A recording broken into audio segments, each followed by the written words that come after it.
शाम ढलने को है। वीर और उसके दो लफंडर दोस्त प्लानिंग के हिसाब से बुआ के घर के बगल वाली झाड़ियों में छुप के सबके सो जाने का इंतजार कर रहे हैं। पॉप कल्चर को रियलिटी समझने वाले लड़कों ने पूरी जेम्स बॉन्ड वाली प्लानिंग कर रखी थी कि जैसे ही घर की बत्ती बुझेगी वीर बाउंड्री क्रॉस करके अंदर जाएगा, फिर पाइप से चढ़ के खिड़की पर जाएगा और खिड़की खोलकर पेपर चुराएगा और भाग जाएगा। पर जिंदगी जेम्स बॉन्ड की मूवी से थोड़ी अलग होती है। तभी बत्ती बुझती है, वीर खुद को जेम्स बॉन्ड समझते हुए बाउंड्री क्रॉस करता है और फिर पाइप से ऊपर चढ़ने की कोशिश करता है।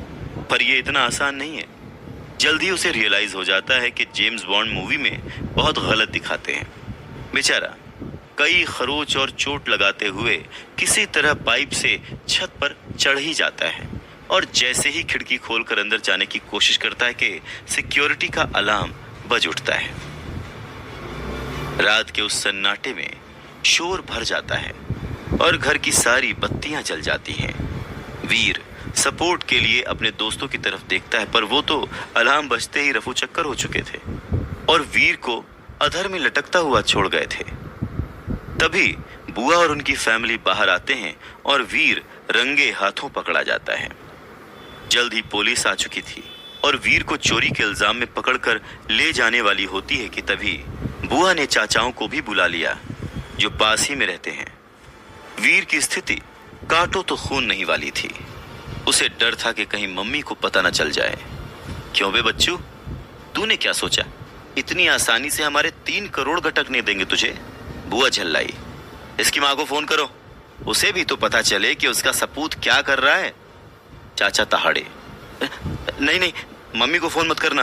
वीर गिड़गिड़ाया। मम्मी को पता चला तो वो टूट जाएंगी। ये सुनकर बुआ और चाचा एक दूसरे से नैन मटक्का करते हैं और फिर वीर को कहते हैं, देख बे छोकरे, मैं तुझे छोड़ दूंगी और ये चोरी का इल्जाम भी वापस ले लूंगी, लेकिन तुझे अपनी माँ को मना कर वो हवेली बिकवानी होगी, समझा? तू तो समझदार है ना, समझ रहा है ना मैं क्या कह रही हूँ? बुआ प्यार से धमकाते हुए बोलती है, और अगर वो हवेली अगले महीने तक खाली नहीं हुई तो याद रख, पुराने मकानों में आग बड़ी आसानी से लग जाती है। चाचा ने धमकी देते हुए इतनी बड़ी बात बोल दी जिससे वीर का अस्तित्व ही हिल गया। उसे एहसास हो गया था कि उसकी इस छोटी सी गलती का परिणाम कितना भयानक हो सकता है।